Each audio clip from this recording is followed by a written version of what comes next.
there is no activity in the House of Representatives today, so what are those people doing?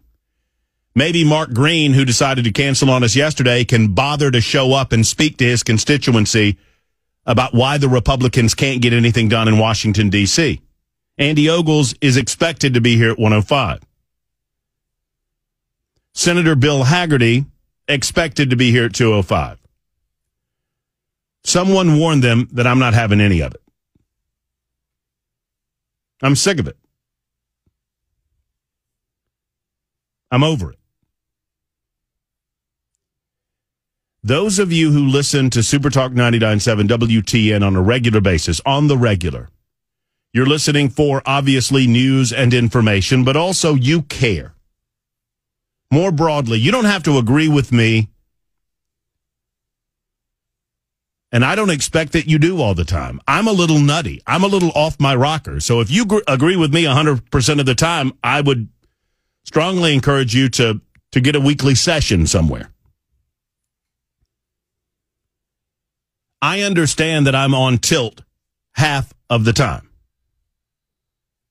But for those of us who consume the news daily, there are certain levels of expectation that we have. And I don't know how many times elected Republicans have to disappoint me before I give up expecting anything other than disappointment.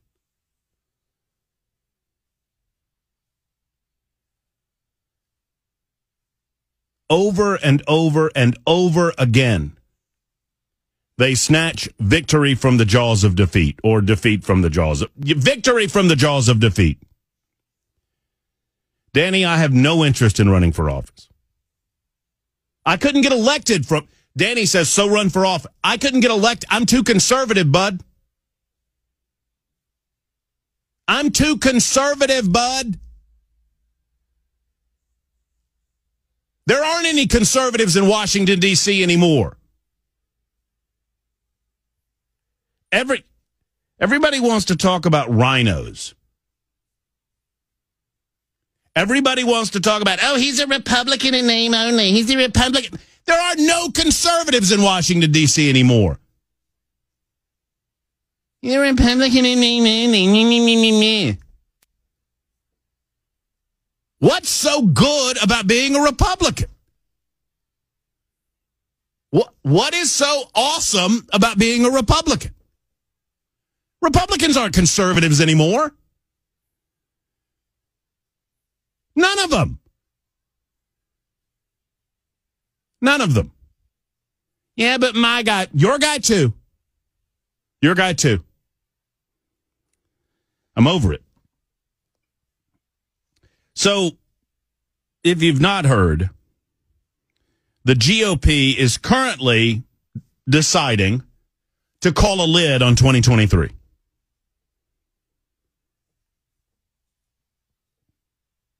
We're just going to punt on all of the hard work.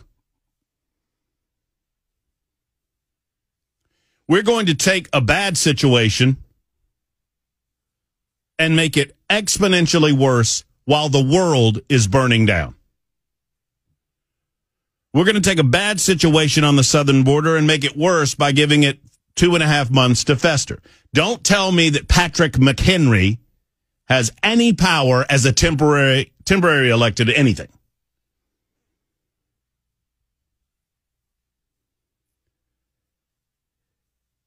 So let's give you the news, and I'll allow you to opine upon it, and I'll try not to yell at you. I promise I won't, but I'm very disappointed and frustrated more at myself than anything that I continuously walk back to the table. I regularly sit down with individuals that I perceive as conservative Republicans, and I try to have them help me understand how if they just had this, that, or the other thing, that they could win in a conservative fashion. And they never do. I'm not pulling the I've been around the block or two card, except to say that I've been around the block once or twice. I remember, and I can't get the details. I'd have to look it up, the specific details, but I remember my first experience in this arena on this level. It was around 2002. George W. Bush, President of the United States. I want to say late 2002, maybe into 2003, because I was in Birmingham. I started my radio career in talk radio in Montgomery, Alabama. I had done some music-based stuff before then. That was in late 1999, early 2000. As of summer of 2002, I got a job in Birmingham, and I went up to Birmingham. And I mark time in this way, so that's why I'm walking through this with you. George W. Bush is President of the United States. It was around the time when Harry Reid was blocking judicial nominations, and some were suggesting that the Republicans pull the nuclear option, right? Remember all of that? The nuclear option being that you don't need a supermajority in order to advance nominees in the United States Senate. You just need a simple majority, and the Republicans wouldn't do it. And they blathered on consistently. I get blather about, well, if we just had the White House, we could get something done. Well, if we just had more Republicans in the House, we could get something done. But Matt, you have to understand, if we just had the Senate, we could get something done. If we just had a supermajority in the Senate, if we just had all Republicans in both houses of Congress and in the White, at some point, the American people are tired of the excuses.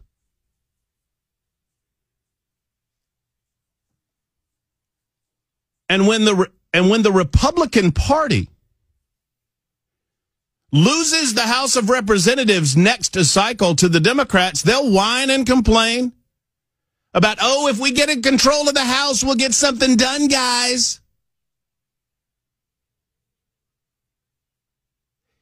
Every one of us that cares about our country should be on the phone with our individual representatives demanding that they stay in Washington, D.C. until they get a new Speaker of the House. No, you don't get to come home. No, you don't get to punt. You don't get to change the rules. You started this. Now, maybe not all of you, maybe not most of you, but the people that you gather together with and enjoy the company of at parties, you need to corral those individuals together in a room together and figure it out. Because the world is burning down around us. We've got no leadership in Washington, D.C., in the White House. My God, we need some in the Congress. And we don't have it. Not McCarthy, not Jordan, nobody.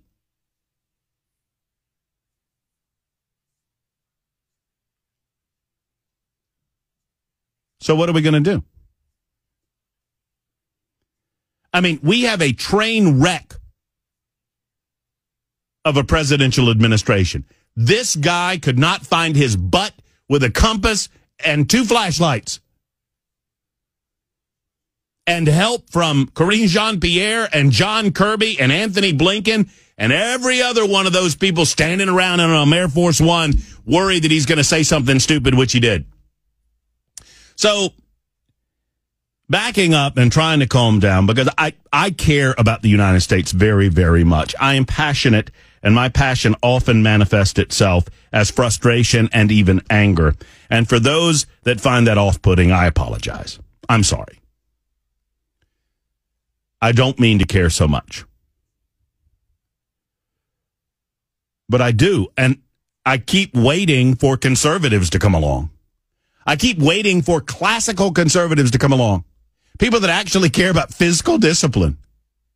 Well, what are we going to do? I mean, we can't get out of this myth overnight.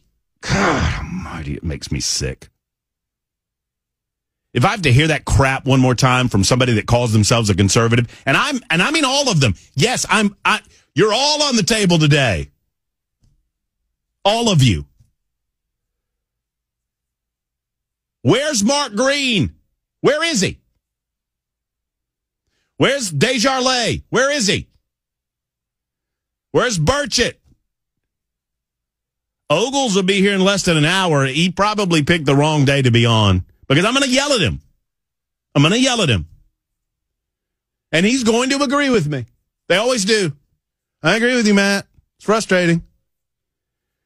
I've been around the block, man. I was born at night. I was not born last night. And over again. And I don't know how many times they do this to me. I feel like a battered woman. Remember the battered women syndrome? I'll never do it again, I promise.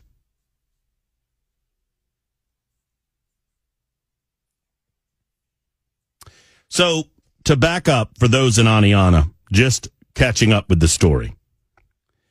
Some Republicans in Washington, D.C. had enough of it. And when the House of Representatives went over to Republicans in November of last year, and then that House was reset in January of this year, the Speaker nominations began. And for 15 rounds, most of you remember this, for 15 rounds, we went over and over again, and Kevin McCarthy, who was the House Minority Leader when the Republicans were in the minority, took over as Speaker of the House. And I was willing to let this happen for a couple of reasons. One, Kevin McCarthy had never been Speaker of the House. He had only been the House Minority Leader. Let's give him an opportunity. Two, the conservatives, or the more I don't even want to call them conservatives anymore. The right wing of the Republican Party.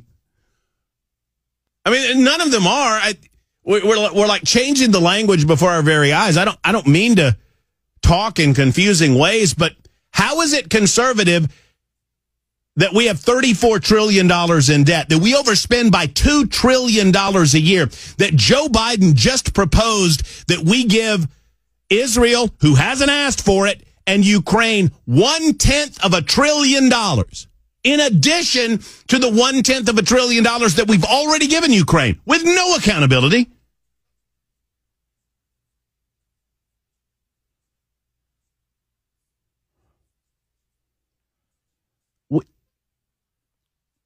We are watching our country die.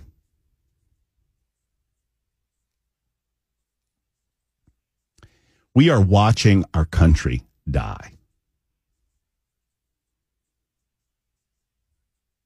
And there's not an SOB in Washington, D.C. doing anything about it. I do not believe I'm overstating the case. Our southern border has never been more open. There are people in the world that want to destroy the United States of America. There are people in the world that are planning to attack the United States of America in the same way that our ally Israel was attacked less than 2 weeks ago.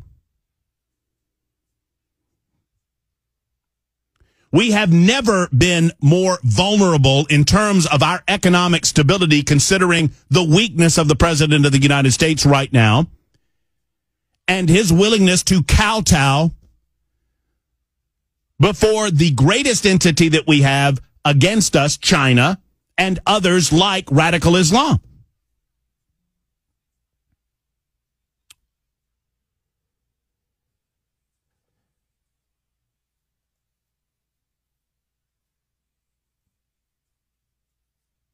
Oh, look, 92, and this is what I deal with. 92-23 writes in and says, Matt Murphy starts his rant and I turn off WTN. I'll be glad when he gets canned. The same guy wrote in a couple of days ago. For management, 3 times yesterday I turned on WTN, and after 3 commercials each time I turned it off. Today I turned on WTN, and I heard the latest of the news. Then Matt Murphy got on talking about a commercial he had heard. Really? So much for WTN being the news station. So here's the news for 9223, who doesn't like my rant. Jim Jordan announced today that there would be, or it was announced today that there would be no vote for Speaker of the House today because they can't be bothered actually doing hard work. You know, at least McCarthy, they kept voting. I mean, 7716 says stop yelling. Well, what do you want me to do? What do you want me to do? I'll do it. Call me 7716 and I'll do whatever you want me to do. I'll talk about anything you want me to talk about. I'll be as dispassionate about all this. You want me to tell you that everything's okay? Everything's not okay.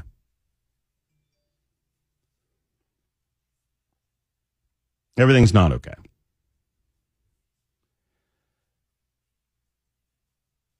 Those that claim that they are conservatives get absolutely nothing done in Washington, D.C. Nothing. And the Washingtonized run the show.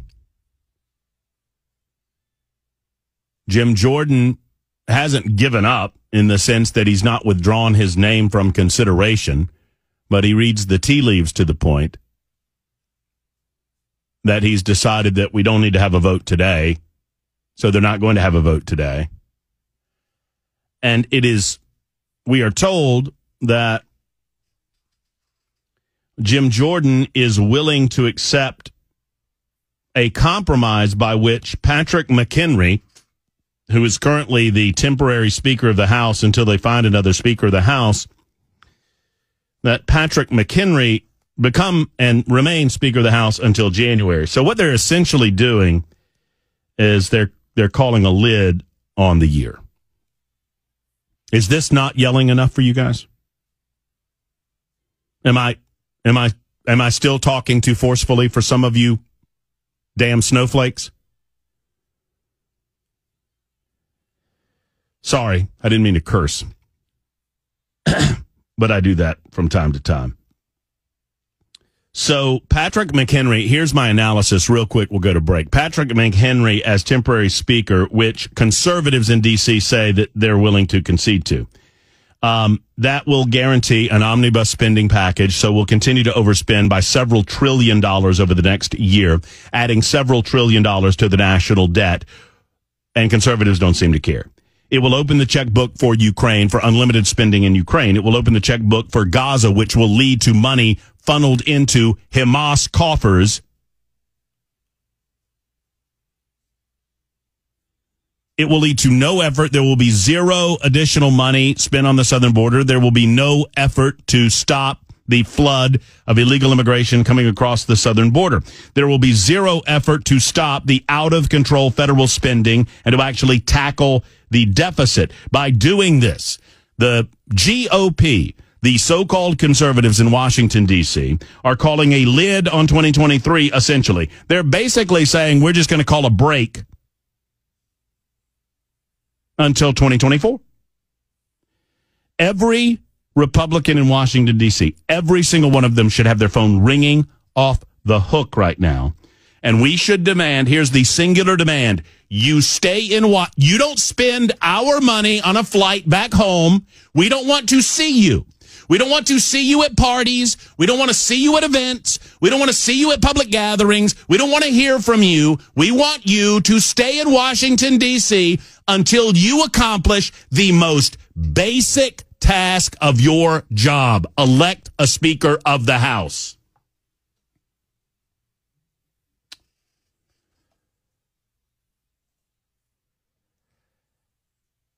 All right, I'll tell you what. I'm not stroking, by the way. 9660 says, no one likes angry bleep attitude. Passionate, yes. Yelling and nearly stroking on air, no, Matt. Okay, well, I won't care anymore then. I don't know what to tell you. I don't know how to be different than I am. The only thing I can do is to talk about sports or to talk about, what's going on at the Ryman tonight. I don't know. I don't know what to tell you. I have rarely been at more of a loss for words than I am right now, that they can't accomplish the basic role of their job by electing a speaker, and they're coming home. They're going to come home. They're going to come home. They're going to roll this over into 2024. That's what they're going to do. Unless you stop it. I can't stop it.